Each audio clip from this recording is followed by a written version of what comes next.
Hi, I'm Tracy Sofra and I work with career-minded professional women. Today I want to talk about the topic of skill set versus mindset. So given the topic that we're talking about, I thought I'd change it up a bit and do this from my balcony in terms of change of perspective given the topic we're talking about. So what is mindset versus skill set? Well, mindset simply defined is how you perceive the world. What is your belief system? What is your attitude? What lens do you see the world through versus other people? So mindset is all around the views that you have of the world. Skill set is simply abilities and skills that we've learned, whether it's a trade or gone to uni, experiences throughout our careers where we've spent time talking to people. So skills are great, but are they enough without the right mindset?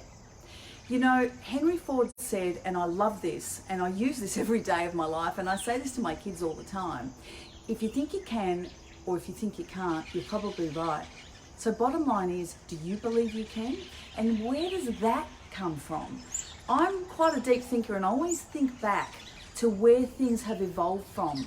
So one of the questions I ask quite often is, are you happy with where you are today in your life?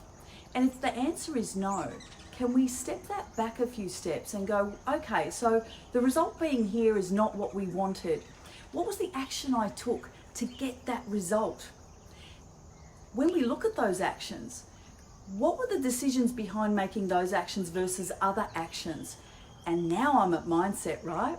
Because mindset will define whether you make that step or that step.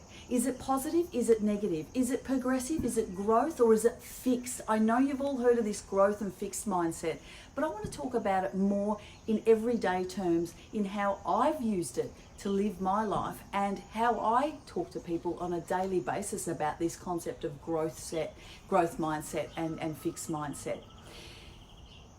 The important thing to focus on here is two things. What are you putting in your mind? And who are you hanging with?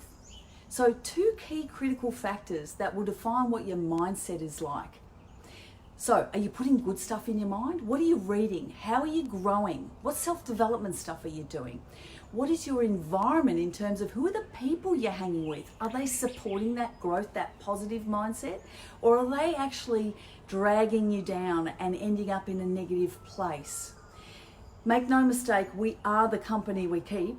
And if you're hanging with 5 negative people, you're going to be the 6th negative one and you're not even going to know what's happened. So it's critically important to understand what you're putting in and who you're hanging with, because the mindset ultimately results in the action set, and that action set results in the outcome that you get.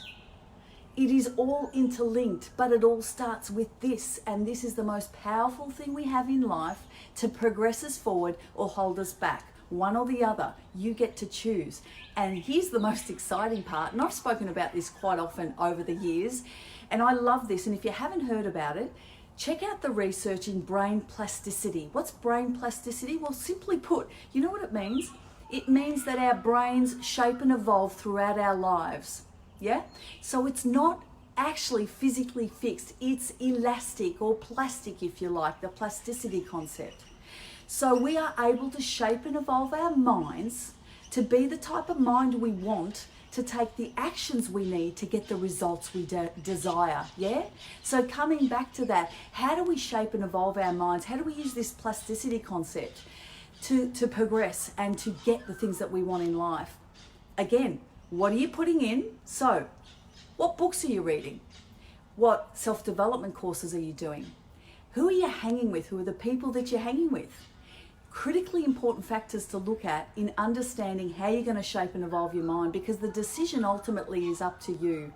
So isn't it interesting that we've done a 360 and come back and said, your mindset is totally in your control and your brain has elasticity, so you can shape and evolve it any way you like. I'm going to leave you with that exciting stuff, and I want you to think about it in a little bit more depth once we finish this, and sit in a quiet space and just think about that and think about what I've said. Are the results I'm getting directly linked back to the actions I've taken? And those actions are defined by my mindset. and how I view and see the world, my self-talk, my belief system, and my attitudes towards life. And I can change all that because my brain has plasticity. I'm Tracy Sofra. I work with career-minded professional women. Don't forget to like this page and make sure you turn on your notifications so you see me every day having a chat, and also click the link so you don't miss out on getting in early for my program that's coming up very soon. Enjoy.